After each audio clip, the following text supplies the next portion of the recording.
السلام علیکم کلاس. ہمارا جو آج کا ٹاپک ہے ڈسکشن کا وہ ہے حقیقی قومی آمدنی اور زرعی قومی آمدنی. اس سے پچھلے لیکچر میں ہم قومی آمدنی کے بارے میں بھی پڑھ چکے ہیں, اس کی مختلف اقسام کے بارے میں بھی پڑھ چکے ہیں, یہاں تک کہ قابل تصرف شخصی آمدنی, فیکس آمدنی, خام مرکب قومی پیداوار, یہ ساری چیزیں جو ہے نا وہ ہم اس سے پہلے والے لیکچر میں ڈسکس کر چکے ہیں. لیکن ایک چیز جو ہے نا وہ بار بار ڈسکشن میں آتی ہے کہ قومی آمدنی جو ہے وہ کس قسم کی بڑی ہے یا کم ہوئی ہے, حقیقی قومی آمدنی ہے یا زرعی قومی آمدنی ہے. قومی آمدنی کا اندازہ ہم ایکچولی اس طرح سے لگاتے ہیں کہ سال بھر کے عرصے میں, یعنی کہ ایک اسپیسیفک ٹائم پیریڈ میں, اور عموماً ہم یہ سوچتے ہیں کہ یہ عرصہ جو ہے وہ ایک سال کا ہے, اس میں اشیاء اور خدمات کی کتنی مقدار پیدا ہوئی ہے. اس چیز کو جو ہے نا وہ ہم قومی آمدنی بھی کہتے ہیں, اور اسی چیز کو ہم حقیقی قومی آمدنی بھی کہتے ہیں. مختلف چیزیں اب ملک میں پیدا ہوتی ہیں, ان کو میئر کرنے کے طریقے بھی مختلف ہوتے ہیں. کچھ چیزوں کو کلو گرام میں ناپا جاتا ہے, کچھ چیزیں ہوتی ہیں وہ میٹرز میں ہوتی ہیں, کچھ چیزیں ہوتی ہیں وہ لیٹرز میں ہوتی ہیں. یعنی کہ ہر ایک چیز کو, یہ 6th 7th میں بھی ہم پڑھتے آئے ہیں کہ ہر چیز کو ناپنے کے لیے یا میئر کرنے کے لیے مختلف اکائیوں کو استعمال کیا جاتا ہے. لہٰذا ہم تمام چیزوں کو جو ہے نا وہ ان کی اکائیوں کے اکارڈنگ ناپ کر تو قومی آمدنی کا اندازہ نہیں لگا سکتے. اس لیے جتنی بھی اشیاء اور خدمات ملک میں پیدا ہوتی ہیں ان کی بازاری قیمتیں جو ہے ان کا اندازہ لگا دیا جاتا ہے. پھر ان قیمتوں کو جو ہے نا وہ جمع کر کے ہم کہہ دیتے ہیں کہ اتنی قومی آمدنی جو ہے نا وہ اس سال ہمارے ملک کی ہے. نیکسٹ ایئر پھر اسی طرح سے اشیاء اور خدمات پیدا ہوتی ہیں, ان کو مختلف اکائیوں میں ناپ کر ان کا اندازہ کر لیتے ہیں قیمتوں کے اکارڈنگ, اور پھر اس سے ہم پچھلے سال کو میئر کر لیتے ہیں, اور یہ ہم اندازہ کرتے ہیں کہ اس سال جو ہے نا وہ پچھلے سال کی نسبت ہماری حقیقی قومی آمدنی میں اتنا اضافہ ہوا ہے یا اتنی کمی ہوئی ہے. یہاں تک تو تھا قومی آمدنی کا تصور یا حقیقی قومی آمدنی کا تصور. اب اس میں ایک چیز ہم فرض کر لیتے ہیں کہ لاسٹ ایئر لائک 2019 میں ہمارے پاس جتنی بھی اشیاء اور خدمات پیدا ہوئی تھی, 2020 میں بھی ہمارے پاس اتنی ہی اشیاء اور خدمات پیدا ہوئی ہیں. اس میں کوئی فرق نہیں آیا. اگر ہم نے پچھلے سال 20 اشیاء پیدا کی تھی اور اس سال بھی 20 اشیاء ہی پیدا کی ہیں, لیکن کیا ہوا ہے کہ کچھ حالات اس طرح کے ہیں, کچھ سرکمسٹانسز ایسے ہیں جن کی وجہ سے اشیاء جو پیدا کی گئی ہیں ان کی قیمتیں پہلے سے بڑھ گئی ہیں. وہی چیز جو پچھلے سال 10 روپے کی تھی وہ اس سال 20 روپے کی بک رہی ہے. ٹھیک ہے, اب چیزوں کا اندازہ یا قومی آمدنی کا اندازہ ہم کس طرح سے لگاتے ہیں کہ چیزوں کی بازاری قیمتوں کو جو ہے نا وہ مد نظر رکھ کر تو ہم ان ساری اشیاء کی مالیت نکال لیتے ہیں, پھر اسے پلس کر لیتے ہیں تو ہمارے پاس قومی آمدنی یا حقیقی قومی آمدنی آ جاتی ہے. اسی طرح سے اگر چیزوں کی قیمتیں بڑھ جائیں گی,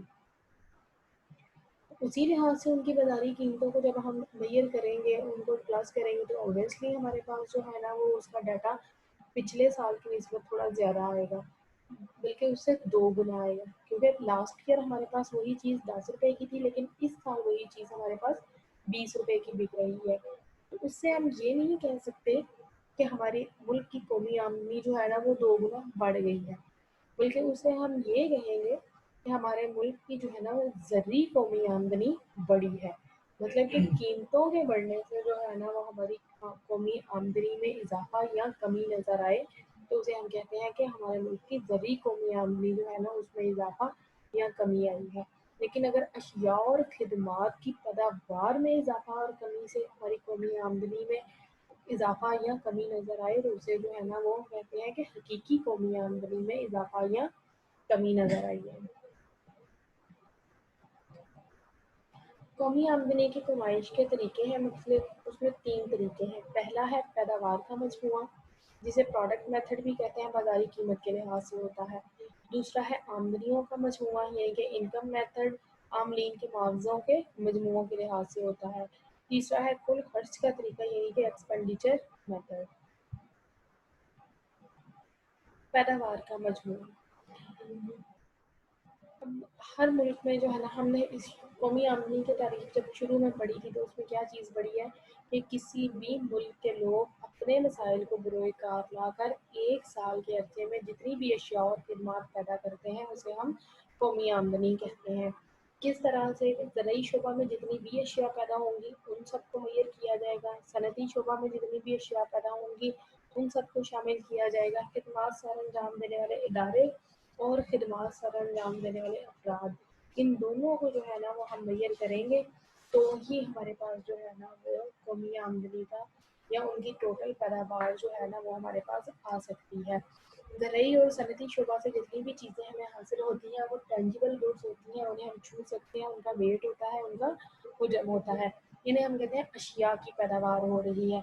खिदमात सर अंजाम देने वाले इदारे होते हैं और खिदमात सर अंजाम देने वाले अफराद होते हैं, ये सारी सर्विसेज होती हैं, इनको हम मेजर नहीं कर सकते, इनको छू नहीं सकते, लेकिन इनके मुनाफाजात या इनको अदा किए गए मुआवजे जो है ना उन चीज़ों को हम सालाना आमदनियों में जमा कर लेते हैं तो हमारे पास कौमी आमदनी का मजमुआ आ जाता है। हमें पता चल जाता है कि इस एक साल में हमारे मुल्क में जो है ना वो इतनी अशिया की पैदावार हुई है, इतनी खिदमात की पैदावार हुई है। उन इन सब चीज़ों की जो है ना आमदनियों को या इनकी बाज़ारी कीमतों को जो है ना वो हम जमा कर लेते हैं तो हमारे पास टोटल पैदावार का मजमुआ या बाज़ारी कीमत के लिहाज से जिसे हम प्रोडक्ट मेथड कहते हैं वो हासिल हो जाता है।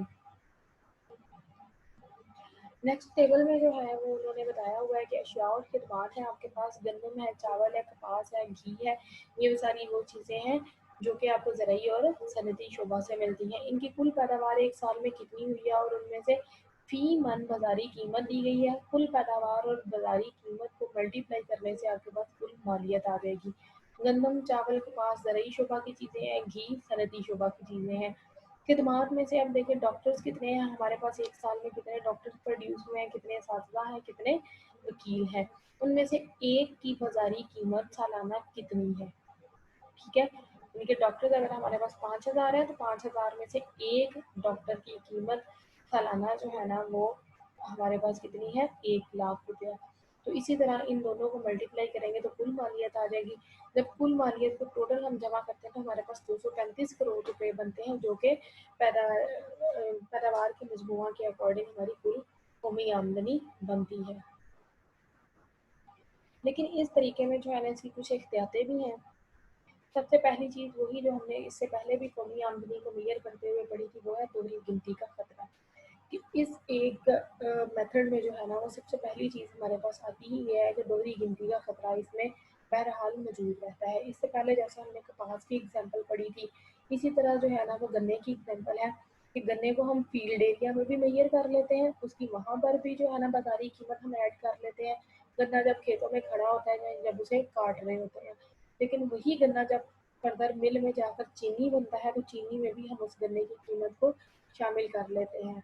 तो इस तरह से जो है ना वो चीज़ हमारे पास 2 दफ़ा काउंट हो जाती है। इस तरह जो है वो कौमी आमदनी उसका अंदाज़ा बिल्कुल भी ठीक नहीं रहता। दूसरी चीज़ है तफरीह तबाह की खातिर, वो काम जो तफरीह तबाह की खातिर किए जाते हैं इनसे भी कोई हासिल होने वाली आमदनी को कौमी आमदनी में शुमार नहीं किया जा सकता। जैसे हमने घर में अपने सेन में छोटा सा जो है ना वो गार्डन बनाया हो, वहाँ पर सब्जियाँ वगैरह उगाई हो, तो वो चीज़ें जो है ना वो कौमी आमदनी में शुमार नहीं होती। बिला मुआवजा खिदमात हैं, खुद घर में इस्तेमाल होने वाली अशिया या अपने लिए करने वाले काम या अपनी फैमिली के लिए करने वाले काम जिनका कोई मुआवजा नहीं मिलता, वो सारी खिदमत जो है ना वो भी इसमें शामिल नहीं किए जाती।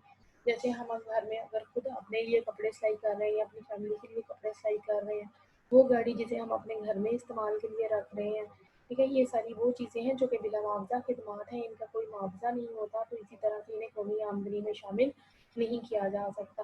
बिलवास्ता टैक्स जो है ना वो भी इसमें शामिल नहीं किए जाते, मतलब इसमें से सेल्स टैक्स और एक्साइज ड्यूटी वगैरह शामिल हो तो इसे भी हम निकाल देते हैं। दूसरा इसका जो तरीका है वो है आमदनियों का मजमुआ या आमदनी के मुआवजों के मजमुआ के हिसाब से।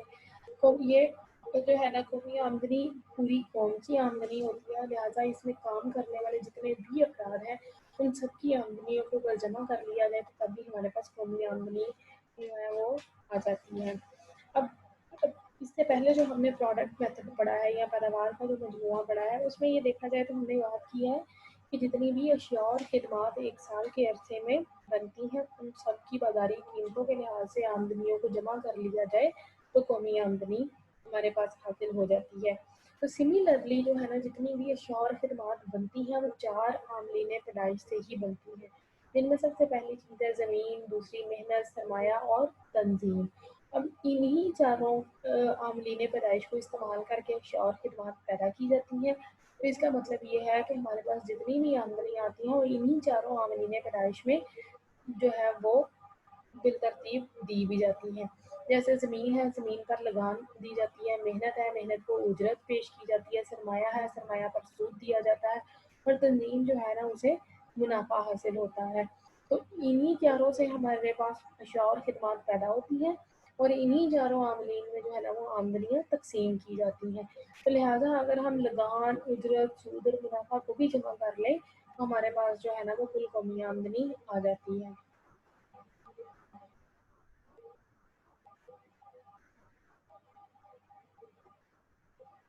इस तरीके में भी कुछ एहतियातें हैं। एहतियातें कौन कौन सी हैं? इंतकाली अदायगियाँ हैं। इंतकाली अदायगियों को भी कौमी आमदनी में शुमार नहीं करना चाहिए, क्योंकि ये ऐसी रकूम होती हैं जो कि बगैर मेहनत के हासिल हो जाती हैं। इंतकाली अदायगियों में ज़कात, खैरात, सदक़ात, वज़ाइफ, पेंशन, तोहफ़े, तोहफ़, ये सब चीज़ें जो है ना वो शामिल होती हैं। फिर गैर कानूनी वसूलियाँ हैं। गैर कानूनी और गैर अखलाकी तरीक़ों से हासिल करदा रकूमात को भी कौमी आमदनी में शामिल नहीं किया जा सकता, जैसे कि चोरी है, चोर बाज़ारी है, स्मगलिंग है, डाका ज़नी है, या वो चीज़ें जो हम महफूज करके रख लेते हैं कि कीमतें बढ़ने पर जो है ना वो हम उन्हें बाजार में लेके आएंगे, तो वो भी पैदावार में शामिल होने से रह जाती हैं। नंबर 3 पे आता है कुल खर्च का तरीका। अब जिस तरह 4 आमलीन पैदाइश मिलकर एक साल के अरसे में अशिया और खिदमात पैदा करते हैं, इसी तरह उन अशिया और खिदमात से हासिल होने वाली आमदनियाँ भी उन्हीं चारों आमलीन पैदाइश में तकसीम कर दी जाती हैं। तो इसका मतलब ये है कि अल्टीमेटली वही चारों आमलीन पैदाइश जो है ना उन आमदनियों को हमारे माशरे में खर्च करते हैं। यानी कि एक साल के अरसे में अशिया और खिदमात पर की खरीदारी पर होने वाला कुल खर्च भी अगर हम जमा कर लें, और उसमें से जो है ना वो सरमाए की परसूगी के अलाउंस और अशियाए सर्फ पर लगाने वाले टैक्स जो हैं उन्हें निकाल दें, और हुकूमत जो आने देती है उन्हें जमा कर लें, तो हमारे पास खालिस कौमी आमदनी हासिल हो जाती है। ठीक है। और खालिस कौमी आमदनी इस तरीके में जो है ना वो हम कुछ चीज़ों को मद्देनज़र रखते हैं, तो उन्हें भी ज़रूर इस आमदनी में शामिल किया जाए, जैसे कि निजी सर्फी खर्च है। आम अफराद अपनी रोज़मर्रा ज़रूरियात के पूरा करने के लिए जो कुछ खर्च करते हैं, उसे भी इसमें शामिल किया जाता है। सरकारी सर्फी खर्च है। हुकूमत अशिया और खिदमात की खरीदो-फरोख्त पर या उनकी पैदावार पर जो कुछ खर्च करती है, या फिर जो है ना वो तालीमी इदारे बनाती हैं, या दीगर तिब्बी सहूलियात फराहम करती हैं, या मुल्की दिफा पर जो कुछ खर्च करती है, ये सब चीज़ें जो है ना वो इसमें शामिल की जाती हैं। निजी सरमायाकारी है कि आम अफराद जो सरमायाकारी करते हैं प्राइवेट तौर पर, जैसे नए कारखाने बना देते हैं, नए मकानात बनाते हैं, उन्हें रेंट पर देते हैं, नया कारोबार शुरू करते हैं, या कोई प्राइवेट स्कूल कॉलेजेस वगैरह बना लिए जाते हैं। इन तमाम मंसूबों पर खर्च होने वाली रकम को भी जमा किया जाता है। फिर है सरकारी सरमायाकारी है कि हुकूमत भी मुख्तलिफ शोबों में जो है वो सरमायाकारी करती रहती है।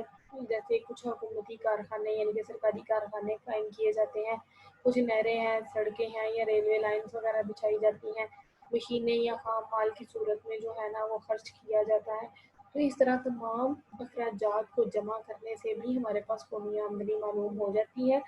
जैसे कि डॉक्टर केन्स का ये कहना है कि कौमी आमदनी इज इक्वल टू सरप्लस बचत। ठीक है। यानी कि कुछ हमारे पास टोटल आमदनी होती है, उसमें से कुछ हम खर्च करते हैं यानी कि सर्फ कर देते हैं, और कुछ हम सेव कर लेते हैं, कुछ हमारी सेविंग्स होती है यानी कि बचत होती है। या फिर हम इसको इस तरह से भी कह सकते हैं कि कौमी आमदनी जो है ना वो हमारी किस चीज़ के बराबर होती है? सर्फ प्लस सरमायाकारी के।